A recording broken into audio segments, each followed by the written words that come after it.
you were talking about, you were referencing, I think I wrote it down, a small dip in the second quarter, saying that we're not currently in a recession. I'm just curious, how do you define recession? Well, because there are so many different perspectives on it, the tradition in America for the last many, many decades is to let the National Bureau of Economic Research define when we're in a recession or not. Most economists, as we read every day, see many different signs, most of them signs of strength, including the 528,000 jobs last year, the 0% inflation, the 9.5 million jobs so far, the fact that we have now about 11 million jobs advertised, down a little bit from 11.5 million, which is the most in American history. The ratio of jobs advertised to people looking for jobs is the highest it's ever been in American history. The two pieces that people who think we might be in a recession point to are the very small decreases in GDP in the first and second quarter. The second quarter, by the way, is completely explained simply by the pay down of the sell down of inventories, not by consumer spending, which was up almost 6%, or wages, which rose significantly too. So at this point, I think most of us will stick with the National Bureau of Economic Research and say we are not in a recession right now.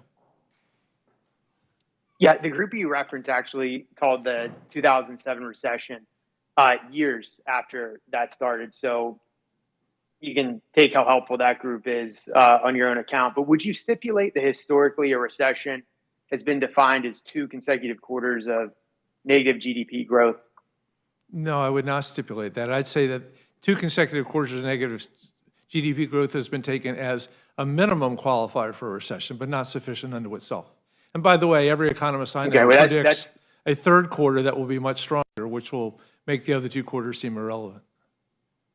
Yeah, I'm just talking about the definition of recession. It's quite remarkable because the whole time I was learning about this, whether it be in college or even high school, it's always been defined as 2 consecutive quarters of GDP decline. I can read you the definition that I'm pulling from the Oxford Dictionary. It defines recession as a period of temporary economic decline during which trade and industrial activity are reduced, generally identified by a fall in GDP in 2 successive quarters. Could you stipulate that that's the Oxford Dictionary definition? If you're reading from it, sure, but let me emphasize the word generally. You also have to look at the overall economic, what's happening to consumer spending, what's happening to employment, what's happening to labor force participation, and many other things. So when you put generally in, also you have to look at the size of the declines. And we're talking 0.4%, 0.5% of 1%. And also you need to know— Mr. Bauer, I commend you with the logistical yoga, quite remarkable. Mr. Smith, would you like to try to define recession? Thank you, Representative. I just wish that our colleagues on the other side of the aisle would spend more time focusing on the real issues instead of spending so much effort in titles of bills that don't really represent the bills, are changing and redefining terms. Like this administration trying to redefine a mother as a birthing person. I mean, this is the type of stuff that the American public is so sick of. A representative, for the last 75 years, it has been a common definition amongst all economists that when you have 2 consecutive quarters of negative GDP growth, you are in fact in a recession. And, you know, this is the same folks on the other side of the aisle that said that we were not having inflation. And then when they did say that we had inflation, they said it was transitory. And then they said it was because of COVID. And then they said it was because of Putin. And now they have a piece of legislation that's all about green energy tax credits for the wealthy. And they have defined it in their title as the Inflation Reduction Act.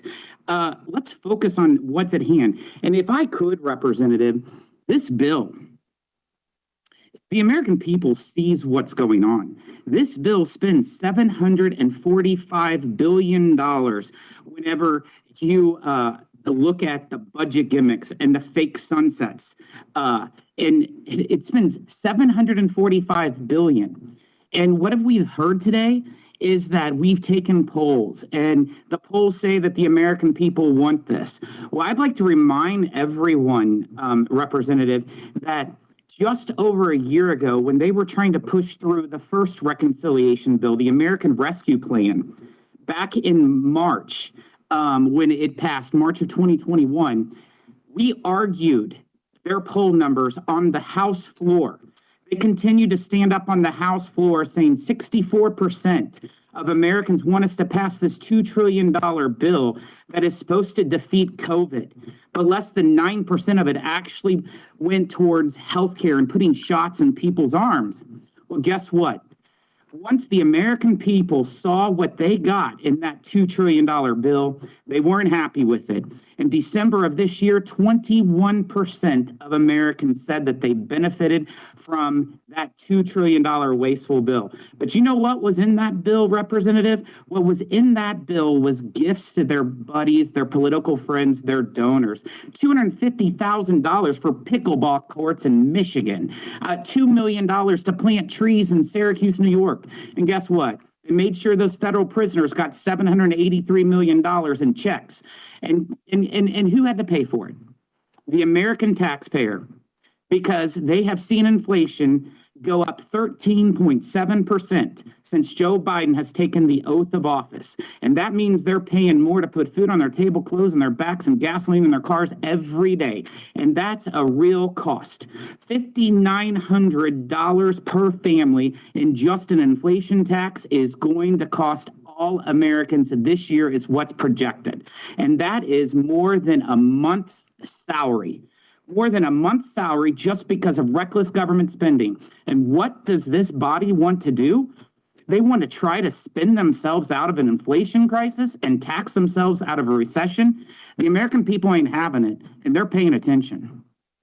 Mr. Smith, I just want to, I'm sorry, Ranking Member Smith, I just want to dive a little deeper into a few points that you made. We keep hearing that this bill is going to benefit the middle and the working class. Yet there's a litany of subsidies for the wealthiest Americans. You touched upon that in your remarks just a minute ago. Would you like to go a little deeper? Absolutely. And Chairman Brady also hit on it. When you look at a lot of the green tax credits that's in this piece of legislation, more than $250 billion is there to benefit the wealthy. Even Chairman Yarmouth mentioned in his testimony that you can qualify for an electric vehicle tax credit if you make $150,000 a year. Guess what? If you're married, that's $300,000. Let me tell you, I don't know what every district represents, but I can tell you someone who makes $300,000 in the state of Missouri is a 1%er. That is the wealthy of the wealthy. Our family of 4 in Southeast Missouri makes roughly $40,000 a year. So just the tax credits, the electric vehicle tax credits for people making $300,000 a year, the tax credits for people wanting to green up their personal homes, up to $300,000 a year, subsidies for Obamacare, families making up to $300,000 a year.